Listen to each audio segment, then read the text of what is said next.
Olá, amigos da TV Humana, sou Anísia Unten. Você está aqui comigo nos Limites da Eternidade, onde nós falamos sobre as questões do Antigo Testamento, como revelações, como alertas e aquilo que nós vamos ver que vai dar uma continuidade no Novo Testamento. Como sempre alerto, esse não é um programa que fala da religião. Eu falo de eventos históricos que aconteceram no passado e se desdobram até os nossos dias. Eu estava falando sobre as profecias e parei no episódio passado nas profecias de Daniel, quando ele fala do último reino que viria. Esse seria o último reino. E esse reino que nós vamos ver, na verdade, ele começa no ano 27, antes da Era Comum. E ele vai se estendendo, ele vai mudando, ele vai sofrendo transferências e continua sempre no mesmo modelo. Esse modelo, ele é, vamos dizer assim, carrasco com a humanidade da Terra. Porque além desse modelinho, desse sistema, ele ser um engodo, onde ele faz com que as pessoas saiam da realidade e entrem num mundo de ilusão, ele faz cada vez mais a divisão entre os seres humanos da Terra. Daniel, então, ele fala desse reino, desse império que virá, que será o último, e depois ele fala do império que virá, e esse não será mais substituído por nenhum outro. Esse seria, na visão de Daniel, seria o quinto império. E esse quinto império nós vamos ver que ele vai começar a ser inaugurado com a chegada do Cristo na Terra, mas eu estou dando só um spoiler daquilo que nós veremos logo mais. E outros profetas, eles vieram trazendo também as profecias que falavam da chegada do Messias, que é Jesus. Então essas profecias, na verdade, se confirmaram. E em Miqueias, que é um profeta menor, no capítulo 5, 2, ele fala: "E tu, Belém Efrata, que é uma das menores cidades de Judá, sairá do teu meio aquele que será o rei de Israel. Ele será descendente de uma família que começou de tempos antigos, num passado muito distante." Então aqui a gente sabe que quem vai chegar na profecia de Miqueias era alguém que já estava na Terra num passado muito distante.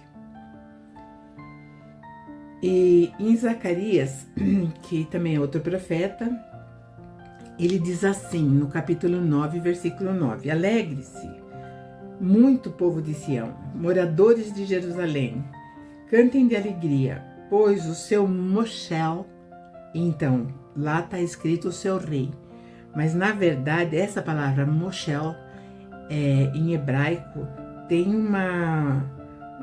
um significado acima do rei.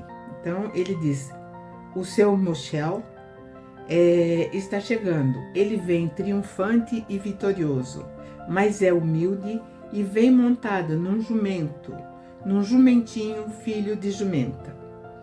Mais uma vez Zacarias também, ele faz a profecia no capítulo 12, 10, ele diz: "Farei surgir da casa de Davi e sobre os habitantes de Jerusalém, e derramarei o espírito de graças e de súplicas, e olharão para mim, a quem transpassarão e prantearão como quem chora por um filho único, chorarão amargamente como se chora pelo filho primogênito." Então aqui ele está falando já, essa profecia já fala sobre o desdobramento, na verdade, daquilo que vai acontecer com Jesus lá no Monte Calvário, que é a sua crucificação. Em Salmos, os Salmos também, alguns Salmos são proféticos. E são bem interessantes, porque em várias passagens dos Salmos, nós vemos também a confirmação de que os deuses, eles andavam em seus veículos, que eles andavam, né, eles eram visíveis. Então, muitos salmistas trouxeram também essas informações. Só que como eu não listei tudo, porque ficaria também uma duração muito grande do vídeo, mas nós iremos desdobrando isso lentamente. Então, nos Salmos também 21, 19 diz: repartem entre si as minhas vestes e lançam sobre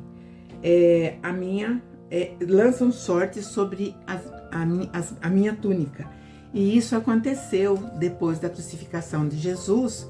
Então, os soldados romanos, eles lançavam sorte para ver quem ia ficar com as vestes de Jesus, depois dele ser transpassado pelo seu flanco, se não me falha a memória, o flanco esquerdo.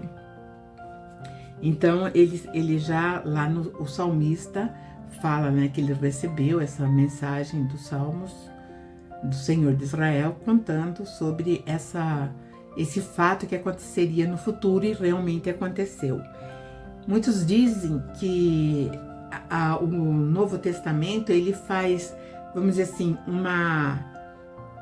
ele procura fazer com que se encaixe dentro das profecias, mas se nós estudarmos a fundo, sem o ranço religioso, nós vamos perceber que não, que na verdade os profetas, assim como os salmistas também, né, que foram os salmistas proféticos, eles tinham realmente informações daquilo que aconteceria lá na frente. Porque, como eu sempre digo, nós não temos muito conhecimento acerca do tempo e nem do espaço. Tem aqueles que estão acima de nós, que têm uma intelectualidade mais aberta, mais expandida, eles conseguem entender melhor essa questão que para nós ainda é meio, né, sem muita explicação, porque nós fomos, vamos dizer assim, nós fomos educados, e então nós temos uma contagem de tempo assim, muito pequena, muito rápida. Mas o tempo, né, segundo até Albert Einstein traz esse conhecimento, né, de tempo e espaço, e então isso dá uma outra visão. Stephen Hawking também trouxe conhecimentos a respeito de uma visão mais ampliada de tempo e espaço. Então isso é muito importante, só que a gente não aprende na escola. E tudo isso que acontece aqui, a gente muitas vezes aprende dentro de alguma denominação cristã, e que por outro tem uma visão focado no extraordinário, não digo nem no extraordinário, mas naquilo que é considerado milagre, né? Que é algo contrário a uma lei natural. O nosso universo, ele obedece uma lei criteriosa. Então não existe assim algo que escape. Então é tudo dentro de um critério. Então não existe nada de milagroso ou, sabe, foi assim porque Deus quis. Não é bem assim. Existe uma administração muito grande, universal. E falaremos depois qual a condição do nosso planeta, do nosso mundo, dentro dessas, vamos dizer assim, dessas leis que regem o nosso universo. Voltando a falar lá, né, no passado, então eu falei aqui sobre as profecias, os profetas que trouxeram informação que Jesus viria. Em Isaías também falou, Jeremias, então, todos os profetas deram uma palhinha, não todos, né? Alguns não. Alguns vieram mais para trazer uma repreensão, para trazer um alerta daquilo que iria acontecer.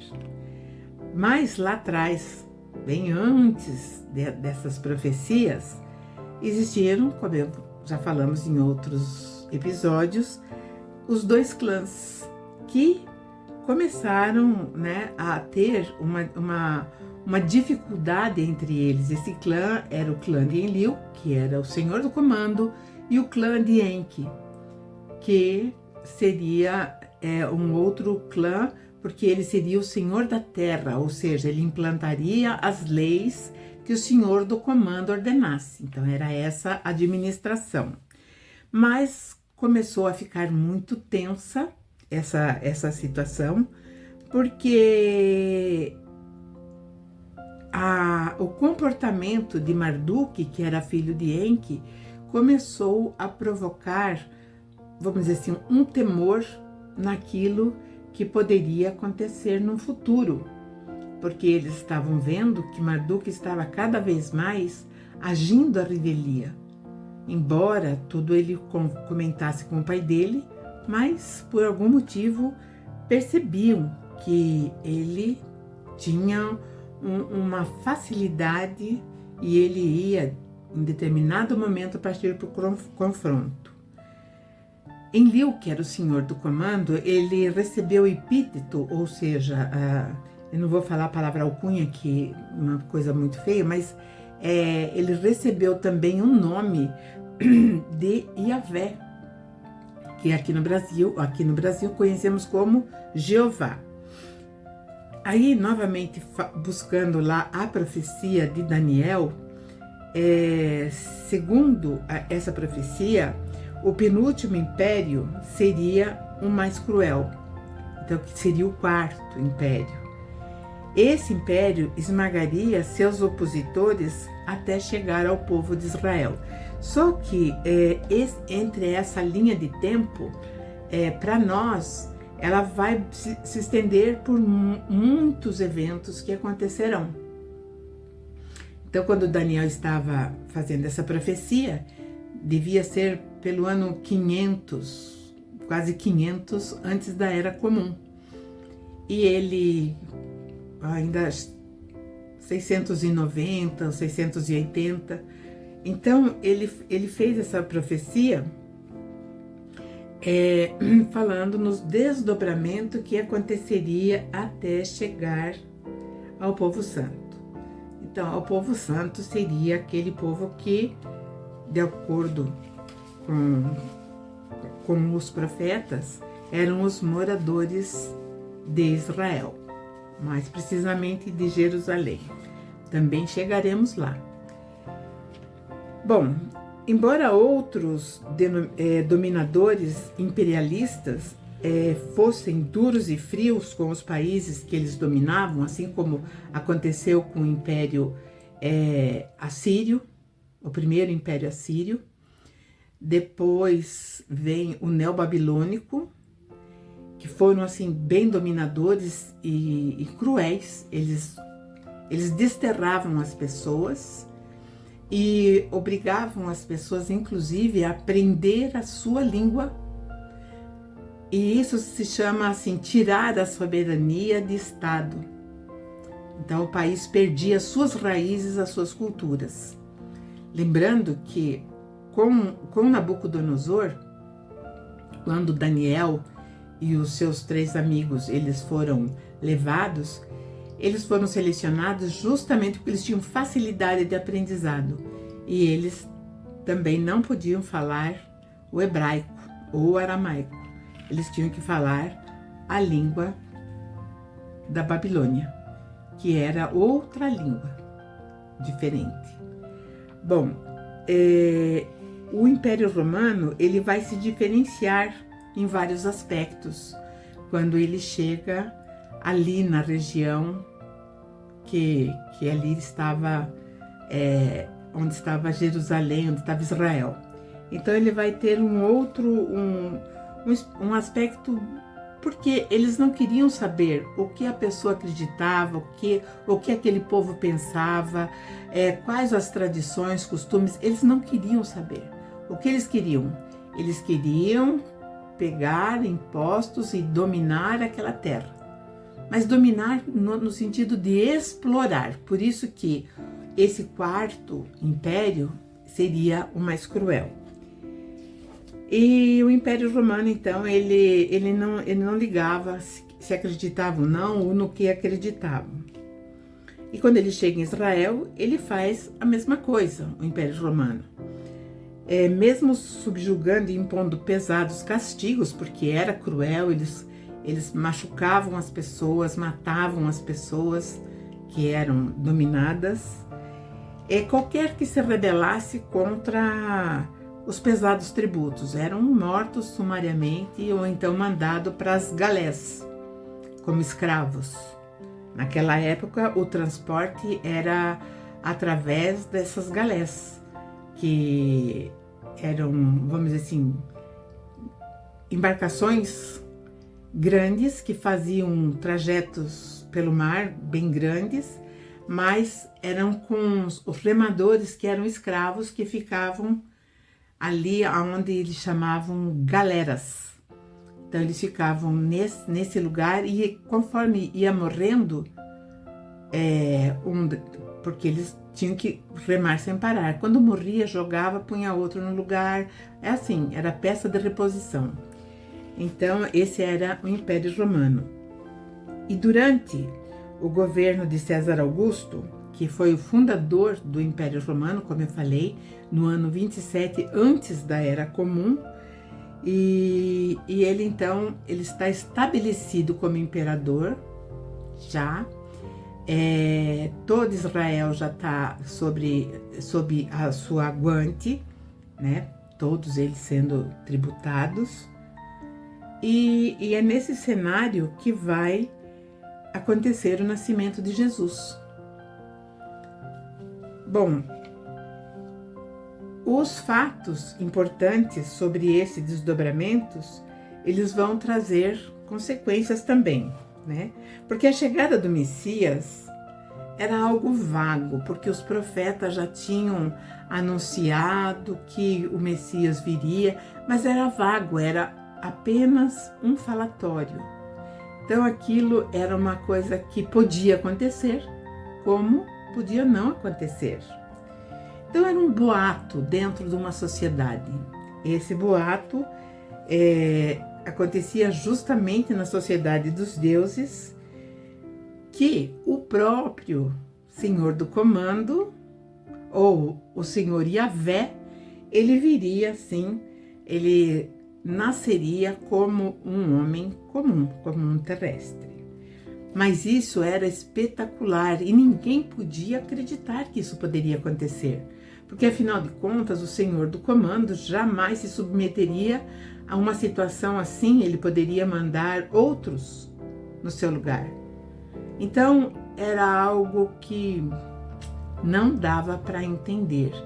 Podia ser apenas, como nós dizemos hoje, tão comumente, fake news.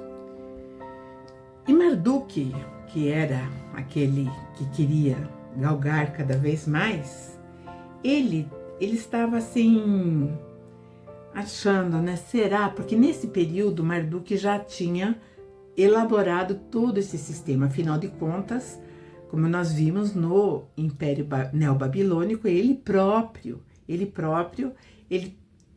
veste mesmo, né, a vestimenta carnal do homem humano e ele morre. E com ele também cai o Império Neobabilônico, quando ele morre.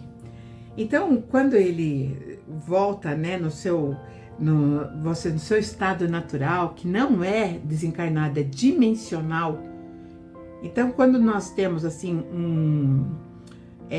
elementos fora do nosso sistema, vamos dizer assim, fora do nosso sistema planetário aqui. Então ele está extraterrestre, está extra, né? Está fora da Terra. Então Marduk, depois que ele abandona o corpo físico, ele volta para o mesmo estado que ele estava antes, ou seja, uma inteligência pensante, com um corpo como nós. Então muitas pessoas não entendem isso. E eu vou só falar uma coisa. Quando Jesus ele vamos dizer assim, entre aspas, ele ressuscita e ele é visto pelos seus discípulos e por muita gente também, ele era palpável, ele pegavam nele. Então isso é uma coisa que nós vamos ainda ter conhecimento e nos aprofundar melhor nessa realidade. Hoje não, hoje a gente acha que morreu, acabou, enterrou, acabou, o cremou, acabou. O corpo físico da terra, do nosso mundo aqui. Porque aqui tudo é perecível, tudo é, vamos dizer assim, é muito passageiro. Bom, mas vamos voltar aqui, né, sobre essa Marduk entendendo que aquilo não passava de boataria. Bom, aí ele, dentro do seu modo de pensar, ele duvidava que o Senhor Supremo, né, o Enlil, que como eu falei, Yahvé, da terra, ele era quase invencível. Então, como que ele iria, né, se rebaixar tanto? Mas, se fosse esse mesmo caso, o seu nascimento na terra deixaria o Senhor do Comando numa situação vulnerável, assim como ele esteve enquanto Nabucodonosor, e ele sabia disso. Então ele sabia que o Senhor do Comando, nesse momento, poderia sofrer um assédio, poderia sofrer qualquer dano que a gente ia, né, há um tempo atrás falaria que qualquer mortal viesse, ou estava sujeito ou está sujeito. Bom, e assim ele ficou lá esperando se isso se daria mesmo ou não. Nas altas camadas dos deuses, né, nada era assertivo. Ninguém sabia, existia o zum zum zum, a não ser as profecias que eram trazidas pelos profetas. E cada vez mais essas profecias se confirmavam, porque era assim: Israel vai perder, Israel vai subir, Israel vai descer, Israel vai ser exilado, Israel vai ser aniquilado. Então essas profecias começaram a trazer muita perturbação, porque como elas aconteciam, então se os profetas estavam falando que um tal de Messias, o ungido, viria, então alguma coisa iria acontecer. Como eu falei, até os salmistas, eles traziam essas informações da sua vinda.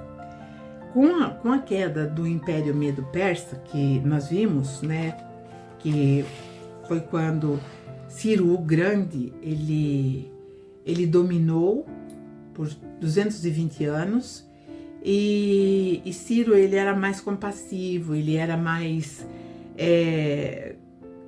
não vou dizer tolerante, mas ele era mais generoso com os povos que ele, ou com as terras, com os países que ele anexava. Ciro era mais light, tanto que ele vai fazer,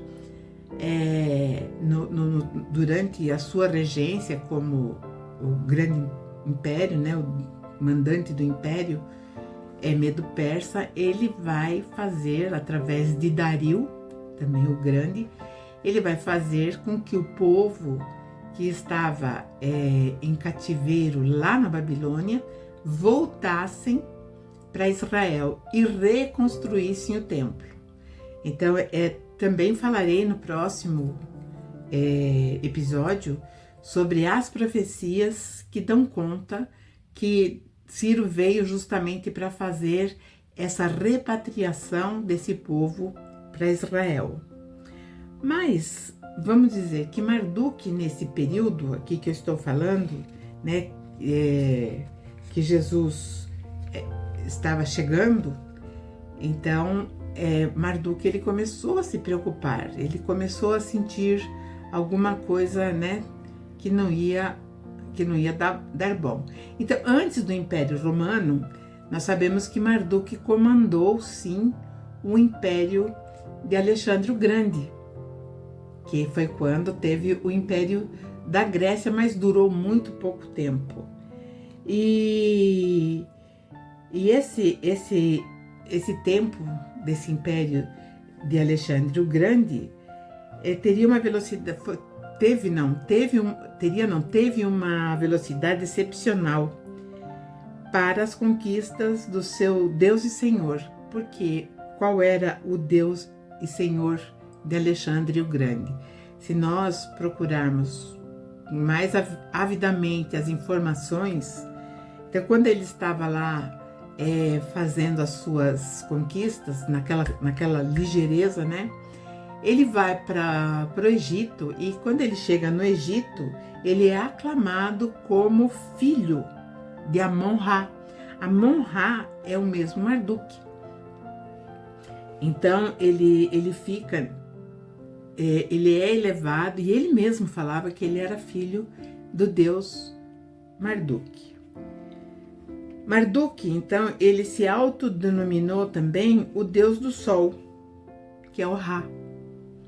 Esse deus do sol, mais tarde, ele vai ser chamado também de deus do sol Invictus, que vai ser assimilado pelo Império Romano. Então, esse deus do sol, o Ra, era um deus brilhante, possuidor do céu e da terra, e ele vai tomar quase todos os títulos que eram dos outros deuses. Então ele tem um poema muito grande, quando ele fala que ele vai tomar tudo aquilo que os outros deuses tinham. Então vamos dizer assim, se Ninurta era o deus da guerra, era o deus que era o fortalecido, então ele ia pegar todo o poder de Ninurta para ele. Eu estou dando só né? Se outro deus que tivesse a capacidade de entender todos os astros, como funcionava a parte física mesmo, né, dos mundos, ele tomaria esse poder para ele. Então ele seria aquinhoado com todas as capacidades dos outros deuses. Então ele seria maior de todos os deuses e seria também maior até que o Criador. Então ele tinha vamos dizer assim, uma autoestima muito grande. Até Enki, né, seu pai, tinha medo dele. Enki ficou com medo. E ele ficava impotente diante desse filho pelas posturas que ele tomava. Então esse era o perfil de um Deus usurpador, que ouvia aqui e ali que o ungido de Deus viria, que seria o Messias, à Terra, para direcionar a humanidade que lhe fora imputado pelo seu pai, aquele que está no céu. Então ele achava que isso será que era o próprio Yahvé, o Jeová, que viria? Será que era o próprio Senhor dos Exércitos? Bom, Enlil, Enki e Niursag são os filhos do deus Anu, que é referido do pai que está no céu, porque Anu é o deus do céu. Que ele também está no comando desse planeta Nibiru. Por volta do ano 200 antes da Era Comum, surgiu, né, uma comunidade que recebeu o nome de Essênios, que se estabeleceram em Qumran, região árida próxima ao Mar Morto. Esses essênios, eles tinham uma vida ascética. Eles observavam rigidamente as leis de Moisés. E tinha mais ou menos, ali somando essa população, dessa comunidade, 4.000 essênios. E aí nós vamos ver, né, que João Batista, ele vai sair dessa comunidade e ele vai começar a anunciar, então, que os reinos dos céus tinham chegado. E ninguém entendia isso, mas continuaremos isso no próximo episódio.